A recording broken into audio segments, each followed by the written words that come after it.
Bonsoir, nous recevons aujourd'hui M. Alexandre De Croo, ministre belge de la coopération au développement. Bonsoir, Monsieur le ministre. Goedenavond, bonsoir.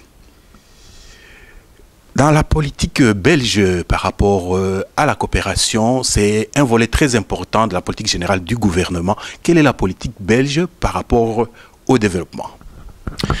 Over het algemeen, waarom doen wij aan ontwikkelingssamenwerking? Ja, natuurlijk om het lot van de plaatselijke bevolking te verbeteren. Dat is de reden waarom dat we het doen en dat is iets wat ik altijd in mijn achterhoofd wil houden. Belgische ontwikkelingssamenwerking concentreert zich op twee grote assen. Eén daarvan is die van de economische ontwikkeling, de lokale economische ontwikkeling.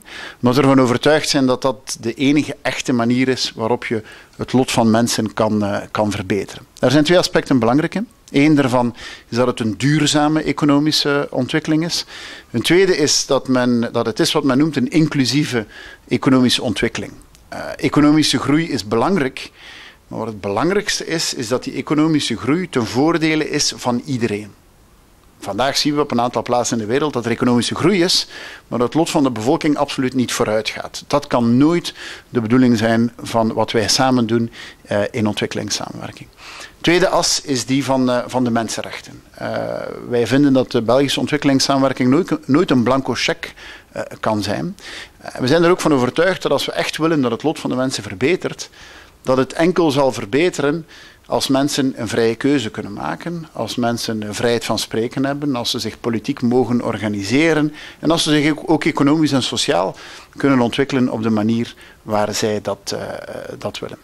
Alors, on a les mois précédents un peu réorganisé, refocalisé le développement belge.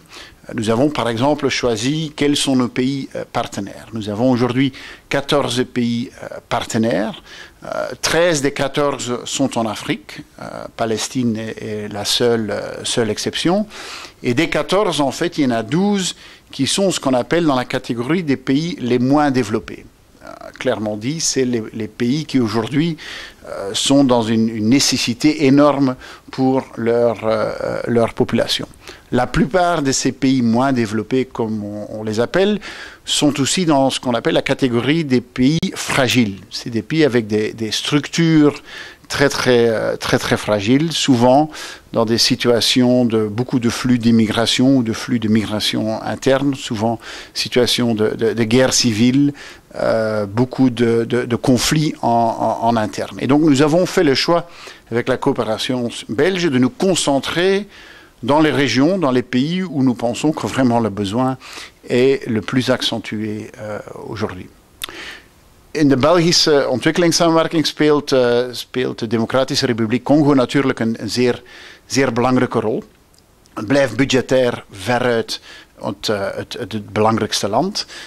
En ik denk ook dat bij de Belgen die interesse hebben voor wat er gebeurt in Afrika en die interesse hebben in ontwikkelingssamenwerking, dat er natuurlijk nog een heel sterke, vaak emotionele band ook nog is met de Democratische Republiek Congo. Ik ben begin van dit jaar naar Congo geweest samen met mijn collega Didier Reinders en ik heb het er eigenlijk vaak over gehad. Hè. Men spreekt vaak over l'amitié belgo-congolaise. Ik vind dat een zeer belangrijk aspect. Maar belangrijker dan erover te spreken is dat het niet in de woorden blijft, maar dat we het kunnen brengen naar de daden. Wat gaan wij samen doen? En wij willen in de Belgische ontwikkelingssamenwerking echt in partnerschap werken. Wij vinden dat we als gelijken samenwerken en elkaar ook recht in de ogen moeten kunnen kijken. Si je regarde notre expérience avec la coopération belgo-congolaise les dernières années, clairement, il y a quand même un peu une demande du côté belge de trouver des partenaires où il y a plus d'engagement. De trouver des partenaires qui sont prêts à vraiment s'impliquer et à vraiment regarder de quelle manière on peut changer le sort de la population congolaise et vraiment de le faire d'une manière durable. Je pense que nous retrouvons cela aujourd'hui chez beaucoup d'ONG avec lesquelles nous travaillons souvent déjà depuis des années, avec des gens qui sont très très motivés, très impliqués, et souvent à des endroits dans la RDC où beaucoup d'autres pays, où beaucoup d'autres agences ne sont pas actifs. Hein. Comme vous le savez, le développement belge est un développement de proximité. Nous sommes sur le terrain, souvent dans des circonstances pas évidentes. Mais cet engagement, nous le recherchons aussi dans notre coopération gouvernementale. Et nous devons constater que cet engagement, aujourd'hui, n'est pas toujours au niveau que nous voudrions l'avoir et à un niveau qui est vraiment nécessaire. Et donc, j'ai demandé à nos services dans la RDC de regarder de quelle manière on pourrait réorienter la coopération belgo-congolaise et surtout cette coopération gouvernementale pour rechercher à nouveau des partenaires qui ont vraiment la volonté de faire la différence sur le terrein. Nu, wij zitten natuurlijk, of men zit in de DRC in een pre-electorale periode. Pre-electorale periode met toch zijn delicatessen en gevoeligheden vandaag. Wat belangrijk is dat er een datum naar voren geschoven is voor de parlementaire en de presidentiële verkiezingen. Ik denk dat dat zeer belangrijk is. Ik denk dat het een zeer belangrijke afspraak is. Niet zozeer voor de internationale gemeenschap. Ik denk dat het vooral een belangrijke afspraak is voor de Congolese bevolking die een keuze moet kunnen maken. En wij volgen dat nu natuurlijk met zeer veel interesse. Het zijn verkiezingen die door een soeverein land georganiseerd worden. Maar wij volgen natuurlijk met zeer veel interesse het debat dat daar rond plaatsvindt. En het debat dat daar rond plaatsvindt moet volgens mij vooral gaan over wat is het project voor dit land. Wat willen de kandidaat politieke leiders? Welke richting willen zij uitgaan met dat land?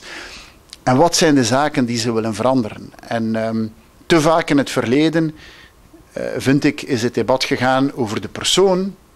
En het is veel te weinig gegaan over welke het project juist is van die persoon. Ik ben er ook van overtuigd dat het respecteren van de grondwet een zeer belangrijk element is. Het niet respecteren van internationale afspraken, van internationale conventies of van de grondwet leidt vaak tot zeer, zeer grote instabiliteit. En dat zien we vandaag toch in de regio.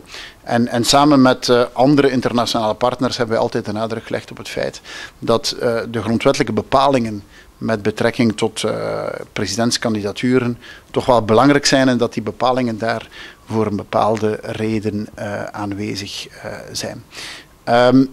Wij hopen natuurlijk om na die electorale periode onmiddellijk onze samenwerking in een nieuw tijdperk te kunnen laten plaatsvinden. Vandaag zijn wij nog zeer actief in een aantal projecten die soms maanden of jaren geleden gestart zijn. Maar we hopen van harte natuurlijk dat na democratische verkiezingen, en iedereen hoopt van harte dat die verkiezingen in de veiligheid en in de rust kunnen plaatsvinden en dat de bevolking een echt democratische keuze heeft kunnen maken, dat wij daarna partners zullen vinden en dat wij met die partners kunnen samenwerken om terug te komen naar de betrachting die ik in het begin uitgelegd heb, namelijk op een duurzame manier het lot van de Congolese bevolking te kunnen verbeteren. En die Congolese bevolking die heeft enorm veel vragen en die vragen die zijn terecht.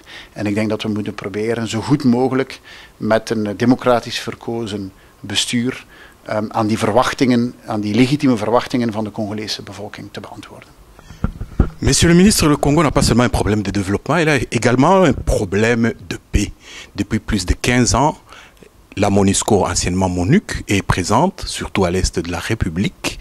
Et quelle est la politique belge vis-à-vis de la paix à l'est de la RD Congo et plus particulièrement, quelles sont les actions que pose la Belgique? Comme vous l'avez dit dans votre question, ça fait maintenant 15 ans. Et c'est naturellement dramatique que ça fait 15 ans que l'Est du Congo est dans une situation de pratiquement guerre civile ou en tout cas énormément d'insécurité. Et la Belgique a toujours joué un rôle primordial pour regarder le conflit dans l'Est du Congo sur l'agenda international. Et nous avons eu, je pense, pas mal de succès je dirais presque malheureusement, parce que nous trouvons naturellement dommage que l'Est du Congo soit dans cette situation-là. Mais il faut constater qu'au niveau mondial, il y a un peu de fatigue par rapport au conflit au Congo et que malheureusement, il y a pas mal de concurrence aujourd'hui par rapport à d'autres conflits au niveau mondial. Ons land heeft ook steeds op regionaal gebied een voortrekkersrol gespeeld om te kijken op welke manier we een oplossing kunnen vinden die door de regio in zijn algemeenheid gedragen wordt. Meer specifiek werken wij natuurlijk rond een aantal projecten over het thema van vredesopbouw. Eén daarvan zou ik graag willen vooruitschuiven en dat is de rol van de vrouw. Er is een VN-resolutie, resolutie 1325, die het verband maakt op gebied van vredesopbouw tussen het impliceren van vrouwen om vredesopbouw te krijgen en om meer veiligheid te hebben. België voert projecten daar rond in 3 landen. In Mali, in Afghanistan en in de DRC. En samen met vele niet-gouvernementele organisaties werken wij vandaag rond vaak heel lokale projecten om de rol van de vrouw in de opbouw van vrede te kunnen versterken. Te vaak in het verleden heeft men er eigenlijk veel te weinig rekening mee gehouden. Peut-être pour finaliser, nous espérons naturellement tous que la paix revienne finalement après plus que 15 ans dans l'est du Congo. La Belgique a toujours eu une politique par rapport à l'intégralité de la superficie congolaise, naturellement, mais nous sommes convaincus que la paix ne viendra uniquement si elle sera supportée d'une collaboration. Et ça devrait être une collaboration internationale au niveau régional, mais aussi naturellement une entente entre la MONUSCO et les pouvoirs congolais. Nous constatons aujourd'hui que la coopération n'est certainement pas optimale et je suis convaincu que la paix ne viendra jamais d'un côté. La paix viendra par une coopération entre les pouvoirs congolais et la MONUSCO et malheureusement je crains que ça prendra beaucoup de temps. La guerre, on dirait, vient à la vitesse d'un cheval. La paix revient à pas de pied et c'est beaucoup plus lentement. Mais la Belgique sera toujours un partenaire ensemble avec d'autres partenaires internationaux pour essayer de reconstruire morceau par morceau la paix dans l'Est du Congo. Monsieur le ministre, nous vous remercions. Avec plaisir, merci.